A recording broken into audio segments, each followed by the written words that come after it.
여러분 안녕하십니까. 글을 말로 풀어드리는 박재일의 직설사설 시간입니다. 국민의힘 한동훈 선대위원장이 박근혜 전 대통령을 대구에서 만났습니다. 정치적인 무상 이런 것을 좀 느꼈다 할까요? 탄핵당했던 전직 대통령이고 국정농단의 수사를 했던 한동훈 검사가 국민의힘의 비상대책위원장이자 거의 당대표죠. 공동선대위원장의 자격으로 만났습니다. 따뜻한 말씀이 있었다. 국정에 대해서 여러 조언도 했고 덕담을 나눴다고 전해졌습니다. TK 달래기 저는 영남권 전체의 보파를 다독거리는 그런 측면이 있었다 이렇게 평가하고 있습니다. 두 사람의 만남이 이 선거에 임박해서 그렇게 임팩트 크지는 않다 이렇게 보여지는데 깊이 있는 의미도 갖고 있다 이렇게 얘기해집니다. 국민의힘으로서는 좀 아킬레스건이기도 한데 이명박 박근혜 전 대통령 이 부분들과의 이념적 정체성 단속점 중간에 좀 끊어진다 이런 측면을 보강해야 하는 과제가 있는데 이게 좀 이번 한동훈과 박근혜의 만남에서는 좀 작업이 시작된 게 아닌가 하는 측면으로 저는 평가하고 싶다는 것이죠. 민주당은 지금 친명, 친문, 비명, 비문, 찐명까지 등장하고 있지만 갈래가 여러 가지가 있지만 한 울타리 내에서 민주당이라는 정체성을 어느 정도 이어오고 있습니다. 노무현 정신이라고 포장을 하고 있지만 정권 말기에는 거의 한 자릿수 대 그 지지율로 나갔던 분 아니겠습니까? 폐족됐다 했던 통신노 세력들도 민주당 내에 일정 부분 차지하고 있는 정신이라고 할 수도 있겠죠. 국민의힘은 자신들이 배출했던 대통령에 대한 정체성 정당성이랄까요? 국민의힘의 어떤 온전한 울타리 속으로 지금 품어안고 있지 못하다는 난제가 있었죠. 보수 집단이지만 특정 줄기의 세력들은 대통령이 감옥에 감으로써 혹은 탄핵을 당함으로써 지지했던 사람이 죄였던가 하는 약간 죄의식에 사로잡혀 있고 소극적인 지지층 내지는 무관심층 아니면 반발이 내부적으로 있을 수 있다는 것이죠. 국민의힘이 온건한 대중정당으로서 큰 탑을 쌓아 올린 데는 장애물이 되어 왔다 이렇게 생각됩니다. 윤석열 대통령과 한동훈 위원장은 현장의 경험은 거의 일천하죠. 정치 다른 여타 나와 생각이 같든 아니든 간에 공유하는 시간, 공간적인 환경 이런 것들이 굉장히 부족했을 수 있겠죠. 신선한 측면도 있습니다.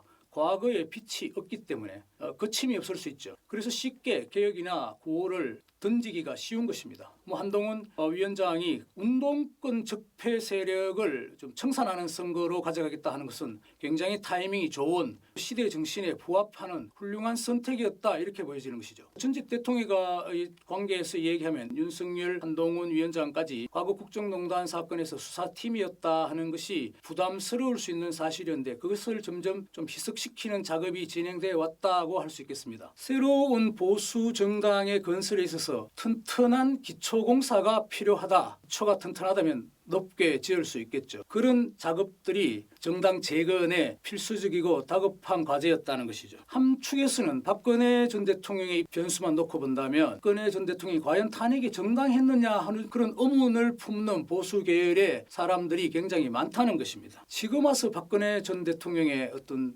국정농단의 총량적 합을 놓고 볼 때 그 당시 국회의원들을 다 모아놓고 탄핵한다면 3분의 2가 넘었을까요? 헌법재판소에서 가도 그와 똑같은 결과를 낳을 수 있을지는 장담하기 어렵다고 봅니다. 초법률적인 정치적인 박근혜 전 대통령 지지 세력들이 가지는 유감스러운 장면이 아닌가 생각됩니다.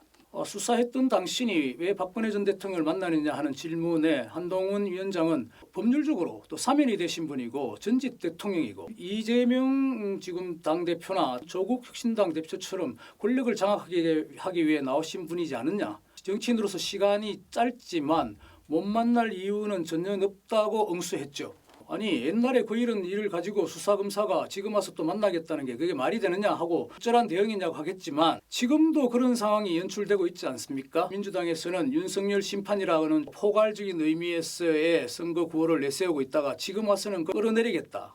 탄핵, 조국 혁신단도 마찬가지죠. 구호가 3년은 길다. 정리를 해야겠다 하는 강공적인 태도로 나오고 있죠. 사실상 탄핵하겠다는 것이나 다름없는데 우리는 잘못했다. 좀 물러선다 하는 그런 수세적인 입장만으로는 이 난국을 국민의힘은 타개하기 힘들 것이다 하는 것으로 생각됩니다. 그게 아마 한동훈 위원장도 대응하는 방식의 배경일 것이다 하고 판단됩니다. 문재인 전 대통령은 한파는 불살라 버려야 되겠다는 발언이 있었고 이해찬 전 총리는 민주당 계열이 거의 100년의 집권도 가능할 것이다 하는 희망을 드러내기도 했죠. 파는 야심찬 단호하고도 미래지향적인 그런 구호가 부족했다는 것입니다. 한동훈 위원장의 운동권 세력의 적폐 이런 것은 포석을 잘 둔 것이고 거기에 열망하는 유권자들이 있겠죠. 3년이 길다는 것을 한번 보여줘야 한다 하는 식 아니겠습니까? 영화 대사에 누가 검사라다 경찰이 수사를 할 때 상대가 너 왜 이렇게 나를 괴롭히느냐 하는데 검사는 아니면 경찰이 It's my job. 나는 내 일을 하는 것이고 당신은 당신의 일을 하는 것이기 때문에 우리가 만났다는 그런 뜻이겠죠. 문재인 집권 여당 시절에는 아마 3번을 자천당했더라고요. 추미애 전 법무부 장관이 나오고부터는 장관하던 엘리트 검사가 정치의 무서움, 중요성을 깨달았을 것 같아요. 비대위원장 내지는 선대위원장의 최전선 거의 선발 투수이자 지금 마무리 투수까지 가는데 아마 3번의 자천을 당하면서 무슨 이런 깡패 같은 권력이 있나라고도 생각했을지 모르겠습니다. 평론가들은 확장성이다. 2030 세대가 어떻게 된다. 거기가 성패가 갈렸다. 이렇게 좀 교과서적인 이야기를 하기도 합니다마는 모든 정당은 기초공사가 중요하고 그 대중정당이라는 것은 좋은 정원을 가꾸는 것이 아닌가. 우리가 정원에 들어가면 목련도 있고 여러 가지 나무가 있겠죠. 그러니까 각자가 좋은 나무, 좋은 꽃들은 그 자체에서 힘을 발휘하는 것이고 그것이 하나의 큰 숲을 이루기도 하고 하나의 정원이 되는 것이기도 하잖아요. 모든 요소가 다 좋다고 우리가 찾아가지는 않을 것 같아요. 정당도 그런 측면인 것 같아요. 국민의힘이라면 아마 박근혜 전 대통령 비록 탄핵당해서 감옥까지 갔다 왔지만 그 부분이 차지하는 그 당시에 그래도 절반 이상이 넘는 국민이 뽑아준 것이니까 그 시대 정신에 맞았던 그 선택을 조금은 간직하는 그런 요소가 국민의힘에는 있어야 될 것이죠. 그게 지금 선거 전면에 나서라는 뜻은